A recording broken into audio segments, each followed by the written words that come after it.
Hello everyone, thanks for pressing play. In this episode of ExcaliburCCG TV, we are going to take a look at the new comics hitting shelves May 15th, 2013. Stay tuned. Hello again everyone, thanks for pressing play. Randy, Chris, we're all smiles. We get to talk about comics with you this week. Woo! And we're having a great time doing it. Let's just dive right into it. Let's start with DC Comics. There's a few things that are hitting the shelves this week you may want to take a peek at. Randy, what's on your list? Of the number 20s coming out, Nightwing number 20, my first one. Okay. We have Nightwing having somebody resurface from the grave from his past. Okay. Could be anyone. We don't know who it is. It's not Damian Wayne. It's not Damian Wayne. No, it's not. Man. Sorry, people. It's going to be someone that's been in that series. Most recently, I think someone tied to Haley's circus. So okay. That's my guess. Okay. With it. Also, it features the beautiful art from Brett Booth. He's jumped over from Teen Titans over to Nightwing now. So this is like his third or fourth book since the New 52 launched. He's like bouncing around. He's bouncing around. They love his art. They want to showcase it. Yeah, good for him. Why not? Yeah. We also have in Supergirl number 20. Power Girl is still making an appearance there. She has her classic costume in there. Her new costume is her classic costume. Sexy. What can I say? And it has that both of them are suffering from kryptonite poisoning. Okay. So they're sick. They're not as powerful as they used to be, and their little fortress of solitude isn't happy about there being two Supergirls in there. Okay, but most importantly, it's about the costume. For me, it's about the costume. Yeah, this guy. What else? We have my big one that I'm looking forward to, Wonder Woman number 20. Okay. In that book, we have a big betrayal. We don't know who the big betrayal is. We've already had her suffer a betrayal with Hermes taking the baby from her once. Maybe someone else is trying to make a play for this son of Zeus here. There's a scary legend that he's supposed to be taking over the throne from whoever controls the throne. So everybody's trying to take the baby, get rid of the baby. Been a great series so far, and one of my favorites from DC Comics.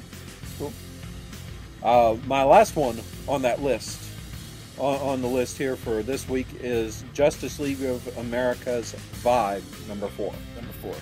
Number 4. Okay. He's been a big player, and this time he's having to go toe-to-toe with the Dark Knight himself, Batman. Okay. Don't know if they're both in their right minds at this point in time, but that's what's going to be going on here. People are going to be excited here. People are going to be looking for this issue. I guarantee you later on they're going to go, oh wait, there's a Batman appearance. There's a Batman sighting. Need to get yeah, exactly, because DC's really pushing this series and this character. That's right. Because he's supposed to really tie into with what happened in Justice League when they first launched, and the whole Dark Side event, and everything that was involved in all that, plus the secrets that are going on in the Argus facility, and things that Vibe doesn't know about. We know about as readers, but he'll find out later on. They're making a big push for this character, so there's obviously something coming down the road that's going to be, you're going to be scrambling to go, where are these issues? So something you may want to check out if you aren't already. So any more from DC? DC has a small week here, and that's what's on my list this week. Awesome. Moving on. We just finished up talking about DC Comics. Now let's move on to some Marvel comic books hitting the shelves this week, and I'm going to start off with Age of Ultron number 8. That's right. You're on board? I'm always on board with that. I'm on board too. This issue sees us firmly planted into the alternate future that was caused by the last issue, Age of Ultron number 7, and what Wolverine and Sue Richards did in the past. We got a taste of that in the last issue, just a taste toward the very end of how some things had changed. But this issue, we're firmly planted. We see Tony Stark has taken a very, very prominent role, just from the little bit that we got from the last issue. And now we're going to see just how much of that role is and how much it's expanded. Right. One of the things that I'm looking forward to, you get to see the different, the heroes. They look a little different, but they also look incredibly battle damaged. Yes. In this, and so people are missing chunks, missing eyes, missing limbs, missing all sorts of things here. Who did it? Was it these scrolls that they see ships all around? Was it the Kree? Was it somebody else? Somebody they trusted? We don't know. Exactly. Yeah. So I really hope they're able to dive into that and discuss that a little more before the series wraps up. Exactly. Brian Michael Bendis, Brandon Peterson does the art for this entire issue. Stellar looking issue. I love his artwork. Great stuff. And if you haven't been catching the AU issues that have been coming out, you really should, because they've been great. Yeah.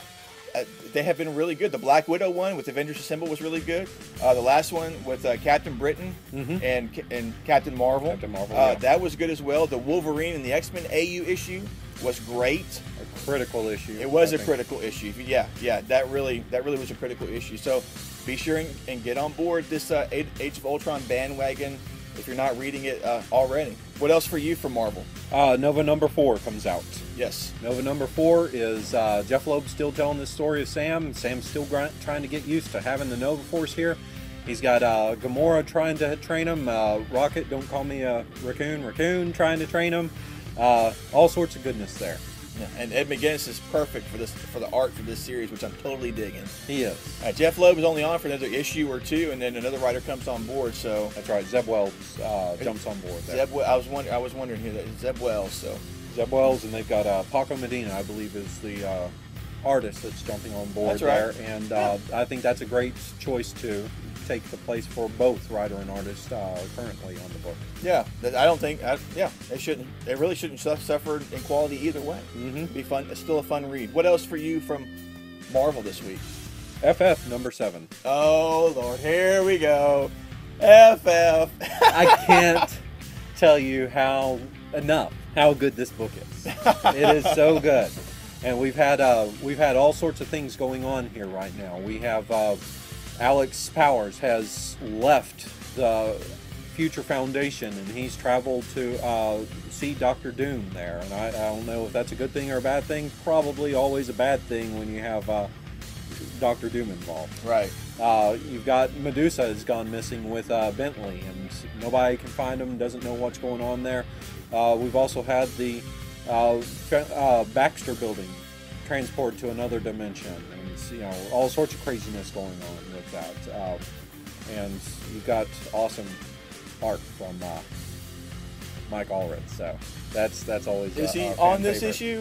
He didn't do the previous issue, did he? No, it was a fill-in. Okay. On that issue there. So, what's the deal with the Richards family always having this kind of reach out or this type of connection with Dr. Doom? It's like their sworn mortal enemy in some respects, but I know Valerie has reached out to him in the past. Sue Richards has reached out to him in the past. Right.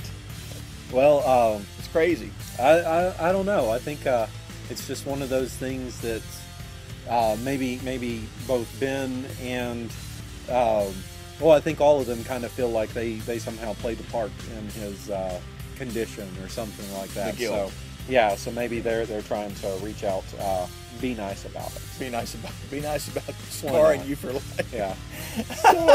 Sorry. Oops, sorry. All right. Well, that's all. What else have you got for Marvel? I've also got X Factor number 256 is coming out. That's right. We've just wrapped up Hell on Earth. We have a victor in the battle between these demons who are fighting to see who is going to have ownership of Earth. Okay. And now they're going to try to step up and take this guy down. See if it's possible there. Who wants to have a demon in charge of you? No. They certainly don't. No. So I'd rather not. Yeah, they're setting all bickering aside and going to try and get rid of this guy. And that's and this series will be coming to a conclusion just in a few more months. And Peter David has been on this for 100 issues. Yeah, from the get-go. Peter David's been with the book here, and he's trying to wrap up all loose ends that he's told with the story, and doing a brilliant job with it, I must say. Cool. So that's one of my big issues there from Marvel. Awesome. let's move on. We just talked about DC and Marvel Comics. Now we are moving on to Image, Dark Horse, and other independent titles that you should be checking out. Some new number ones hitting the shelves this week. Lots of new number ones. For me, from Image, I'm definitely picking up Legend of Luthor Strode number 5. Justin Jordan and Trad Moore. Awesome. Trad Moore is killing it with the art. If you haven't seen this guy's stuff, it's just, it's brilliant. It's kinetic, it's energetic, it's brutal. I mean, the story of Luthor Strode is just brutal as it is. I'm enjoying the story by Justin Jordan. Trad Moore is going to be a breakout artist. He's already done some stuff with DC and does some Batman stuff. Does some covers for Young Avengers. That's right. But if you haven't been checking out Luthor Strode, you can get the first series collected, and you can get on board the second series, Legend of Luthor Strode. And there's a third series that will be coming afterwards, so you should be checking that out. What's going to be going on there in the third series? I know, seriously, it's crazy. I've got Fatale number 14. That is the final standalone issue. Okay. So this is going to deal with Joe again. Josephine, the main femme fatale from the book, and World War II. So we're going to get to see some craziness with her going on then. Okay. So that's Ed Brubaker doing what he does best, which is, you know, putting his pen to paper and writing, and Sean Phillips doing what he does best, which is putting his pen to paper and drawing. Exactly, bro. So beautiful work from both of them, and easily one of the most enjoyable Image books that I read whenever it does come out. You know, I think it's slightly it's like probably a 5-week schedule, 6-week schedule. Okay. So it's not quite monthly, but it's close enough to monthly. Right. We've also got Dream Merchant number 1 from Image Comics. That's right. You were excited about this. That's right. It's Nathan Edmondson telling us the story of this guy Winslow, and Winslow has dreams, and those dreams apparently may be a little more real than what he realizes there. So we've discussed it before in our solicitations for May, but this is going to be one of those books that I think people are going to sleep on and not realize that it's there. So it's going to fly off the shelf.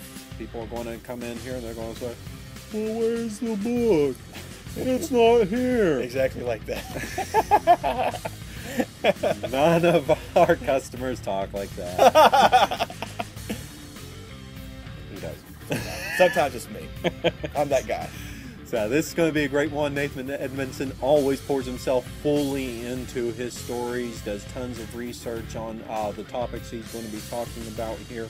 So I have no doubt that he's going to give us another amazing story here. Cool. Moving on from Image, though, we do have another number 1 hitting the shelves this week, which is Dream Thief. That's right. We talked about this in the May solicitation videos, so you can brush up on that. I'll include a link below for this information. Randy did an interview with Jay Nitz, the writer, delving more into what the thought process was behind this series, getting it together, what it was like. It was a great interview that Randy did. I'll include a link for that below as well. But this new number 1 hits the shelves. Great looking artwork. The artist reminds me of Sean Phillips' work. I think we're going to be seeing a lot from this guy in the future. Do you remember his name? I can't remember. That's what I'm going for right now. But Jay Nitz has been around for a while. He's written for several people. Smallwood. Greg Smallwood is the artist. Very. I would almost say Michael Lark is who I would liken him to with that. And he's going to be huge. He's going to be huge. Exactly. This guy just has the most beautiful art. It's got some dark sketchiness to it. You know, it's not like the uber hyper detailed art that you're going to get with the people. You know, the J. Scott Campbell kind of style. But it's kind of a grittier art, and to me, I love that style. It's going to be a great book. It also features a beautiful cover from Alex Ross. Alex Ross, That's going to catch people's attention. And again, you're going to have a book that flies off the shelf. You're going to come in here asking, where is it? And we're going to have to admonish you again and say, put it on your list. Exactly. That's how you're going to make sure to get it. Exactly. We cannot read your mind. We want you to pick up the book. We want you to get it, but you're going to have to do something better because these books catch fire and they're gone, and this one will be gone, I guarantee you. I believe it. Speaking of another book that will probably fly off the shelves as well is the new Battlestar Galactica book that's coming out this week as well. And this is the classic version from the 70s, 80s show. That's right. Where Starbuck's a dude. Lauren Green's the man. There you go. And written by Dan Abnett and Andy Lanning. These guys, yeah, this is like the duo to go to for space-faring cosmic adventure. That's right. Easily. They and again, you're going to have some covers from Alex Ross here, so that's going to catch people's attention. This is a light week this week with not a lot of new titles, so there are plenty of number ones to check out. This one's going to fly. Literally. Fly off the shelf there. Literally fly off the shelves. What else have you got We've there? also got Doomsday .1, number 1, coming out. That's John Byrne. This is his classic story that he told us before. It was called +1 before, now it's .1. A little updating there. I think he's going to do a little updating of the characters and the story here, but it's a new miniseries that's coming out. So cool. Byrne fans are going to love it, and people looking for a new book that pick it up are going to love it. Cool. So that's a big one. We've also got Hands in the Air, regular show. Okay, regular show comes out. It is massive. No, not like this. They just wiggle their hands. They just wiggle their like hands. a limp noodle or something. That's exactly what they look like. Exactly. Yeah, that's coming out here, and that's going to be a massive hit from Kaboom Studios. That's the kids version of Boom Studios. Okay. There. And it's going to be just as big as Adventure Time was. So that's going to be another one of those that's going to have people going, where is it? Adventure Time, speaking of which, we have new Adventure Time coming out with graphic novels. Yeah, tomorrow. Yeah, exactly. Yeah. So those are things you want to pick up there if you've missed some of the individual issues or come in and haven't found them. We'll have the graphic novels for some of those stories. Awesome. Finally, I have Helheim, number 3. Helheim has been a superb story by Colin Bunn and Oni Press, and this is a Frankenstein Viking story. It's a man stitched together by some witch to take out some other witches, and it's just tons of violence. I mean, you said you like the Luthor Strode there. This has just as much violence as that. It has kind of a creep factor that Colin Bunn likes to throw into his books, give kind of the horror element to it. So that's also topping my list there, one of my big ones to look forward to. Cool. Very cool. That's it for me. Yeah. It's a light week, like I've said a couple of times here. Lots to check out. Lots that you can choose from our choices we've given you. Yeah, several number ones hitting the shelves, mainly from the independent companies. Mm-hmm. And literally, guys, these things, people find out about them a day or two afterwards, and they are gone. So take a look at our solicitation videos that we've done. If it's something even slightly pikes your curiosity and interest, add it to your pull list. If it even piques your curiosity. Pikes, peaks, whatever. If it gets you interested, get you all warm and fuzzy on the inside. That's right. But hey, also one last thing for all of our Doctor Who fans, and especially Andrew, you know who you are. We got some Doctor Who books here hitting the shelves this week. We got Doctor Who: The Prisoners of Time Volume 1 collection here. The Doctor Who official sticker book here with over 1,000 stickers or 1,000 stickers. Also, Doctor Who, Where's the Doctor? So anybody that's a Doctor Who fan, these are on the shelves waiting for you to come pick up. And that's it for this week, guys. He's Randy. I'm Chris. Thanks for pressing play. We just surpassed 1,450 views of our YouTube videos, and that is awesome. Thank you for watching. And if we've entertained you, informed you in any way, please subscribe, share, and like this video on Facebook, Twitter, email. Let everybody know about it. We really appreciate you taking the time to watch and just watch two guys talk about comics and just have a good time doing it. So until next time, Have a great day and stay tuned for our July solicitations videos that will be coming out this week. Take care. I almost feel like we've done this before. I know. It feels just like deja vu. I like your Duck Commander gallon gulper there.